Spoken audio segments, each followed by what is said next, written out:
Like, he doesn't want to, like, defend control points or anything. He just wants to play video games. And, yeah, Booty, the, points, you get the same one for every time you beat the game. So the points really mean nothing. So we get to meet our first little buddy. Hours. Yeah, really. Yeah, if this thing's Rob is just like, well, I guess I'm dying at the bottom of the ocean.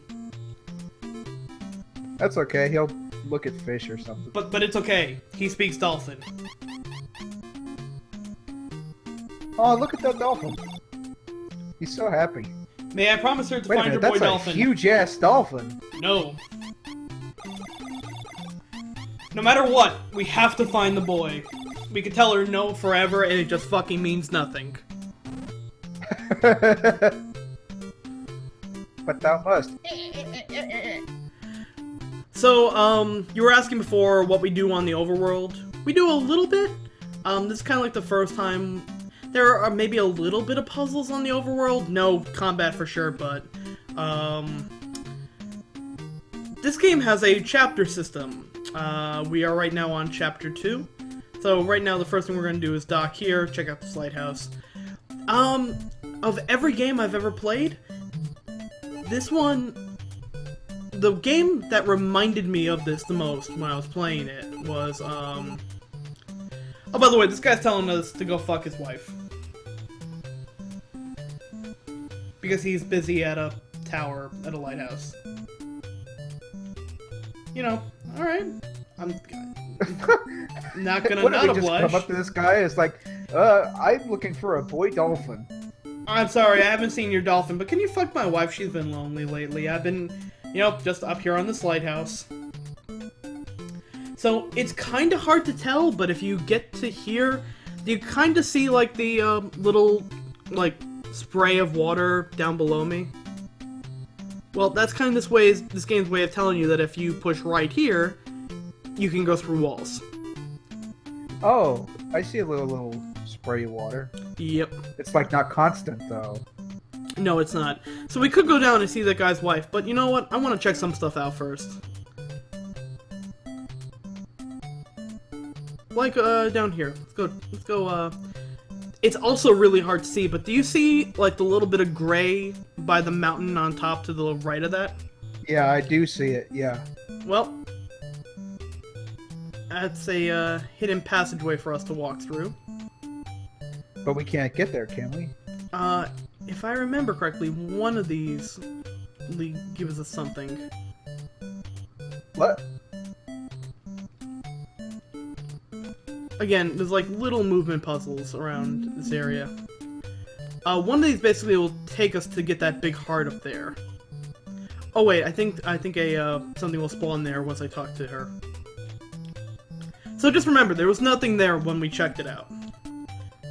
So right. How you doing? How you doing, wifey? It's so seldom my husband and I get visitors, but that fucker's up in the lighthouse. Oh, can't help you with the dolphin, but I did see a bottle. I wonder if a bottle is a clue to the lost dolphin. So now there's a fucking bottle up there. I didn't see the thing that you were looking for, but here's this completely unrelated thing. It might be a clue. You look like an alcoholic little boy. I think she's just tricking us into picking up trash. Yep. And we found the note from our doctor, our uncle Dr. J. Help! Kidnapped by evil aliens! Tell my nephew to use code 1776. Meaning that those aliens had booze, let him drink it, and let him throw out a help message. And if they're space aliens, the bottle also managed to survive re-entry. Yep. So let's give Robbie the code.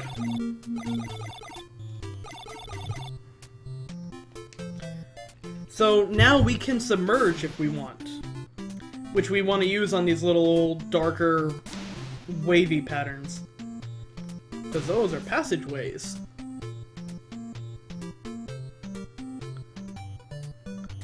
So now we could go into the cave, but we see this heart here, we can take another hidden pathway to get this heart. And by the way, if I don't get this heart, it's not like I lose it forever. Literally when I start the next chapter, I'll have it. Wait, so what's the point of getting it then? Oh, I can use it in this dungeon. Oh, so it just makes this dungeon easier if you need to. It's kind of like when you see someone speedrun a game and they, like, miss an important item, but then it magically appears in their inventory later on. Yeah, it's kind of like that for this game. Oh, and we're fighting mud skippers. You lousy bum. So now we see, like, one of the biggest dangers in this game are things like disappearing platforms, and falling in the water is basically the greatest hazard of the game. I mean, it's just water. Is there, like, sharks in there or something? Oh no, we don't know how- even though we are going on an island adventure with our uncle, we don't know how to swim. Well, that's one thing I never really understood. We can throw... Like, I understand that, like, some people, like... how do you not know how to swim? The body floats naturally, doesn't it? We know how to... We have arms powerful enough and an upper body powerful enough to throw a yo-yo like a fucking brick through someone's house. But apparently, the concept of just swimming is way too much for our Seattle ace pitcher minds. Is it like Velma from Scooby-Doo, where the second her glasses get knocked off her face, she can't see anything? Something like that. So yeah, that starfish is actually I'm kind in the of... water, I've forgotten how buoyancy works. That starfish is also a really fucking annoying enemy. Okay, that's an Octorok. Yeah, some of these enemies are straight up from Zelda. The Octoroks are really handy, because if you notice, they can only jump to other square platforms. So it might be a little hint later on for some stuff. It's a little hard to tell, but in the upper left corner of the thing above us, where the bat is right now, do you see that little dark patch right there? Oh, yeah.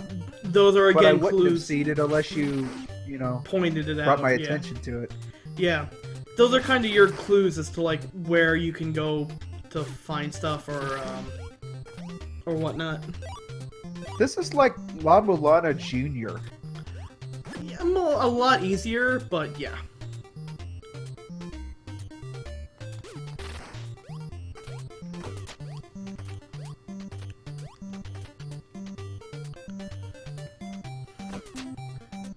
So, like, again, I hate these fucking starfish, because if they, like, unless you're really good at jumping, the second they get going, like, they are going to get in your fucking path. And they are really hard to take down. Also, it's kind of hard to tell, but movement in this game is a little oddly slow, because basically the second you tap a direction, Mike will turn that way, but you need to tap it, you need to, like, tap and hold for him to actually start moving.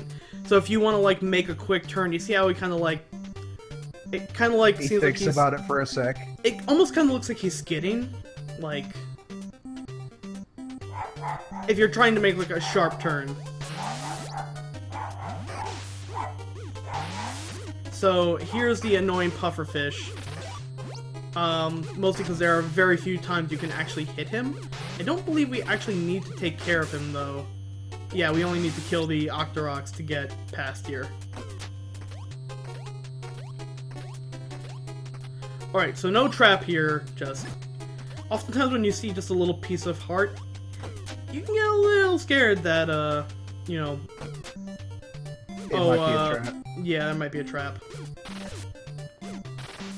Thankfully, you know, the first couple enemies in this game, like the keys and the Octoroks, do very little damage comparatively, only half a heart. So again, little hints that there might be things hidden in this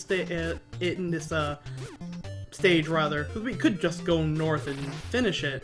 But in addition to the screen scrolling a little bit to the left, or the right rather, and that little dark path right there. Right, and I noticed that when the room loaded, the dark patch loaded just a little bit after. Yep. So we get that ability, which is a snowman ability, which is a really handy ability. I don't know, but I think north was either a dead end or just like a room with just like fish or something. What does the snowman do? Oh, we'll see. It's actually really important for this fight.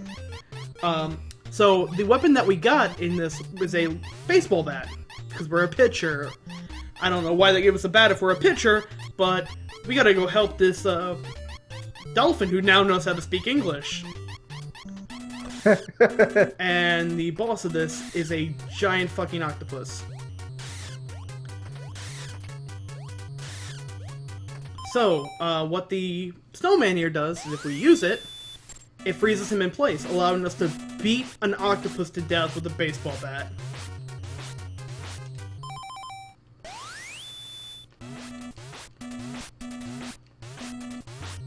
I can imagine how that would have gone. We still have to do that. We still have to fight him a little bit without it. He doesn't really give you much time, so you gotta kind of like stay in the middle. But the hitbox for his bullets are really, really wide, especially if he's on like the other side of the thing. So dodging him can be a little hard. You've just wailed on this thing and it's still not dead? How are you supposed to do this normally? You have to wait for it to get close and hit it with your yo-yo. But I mean, how long does that take, though, if you didn't freeze him? A while. Exploring to get extra items in this game is really fucking crucial to boss battles. Should say so. But it's okay, because we got the dolphin. And we get points! Yeah, boy, points!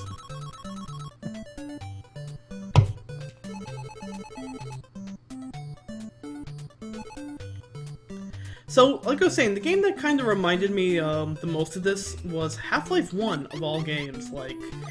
Because it had also a similar... Oh, yeah, because when I look at this game, I definitely think of Half-Life 1. Well, I mean, think of it this way. Half-Life is a game that's really chapter-driven, and it's like... you get to one area, and you gotta solve one little problem to get to the next section. That's kind of what this game reminds me of. I see what you mean. So it's kind of like cutesy Half-Life where you've got little missions and stuff. Yeah, it's like you're trying to get to one place and you stop periodically to take care of one thing before you can progress onward. Uh-huh. Keek. So now we leave the dolphins.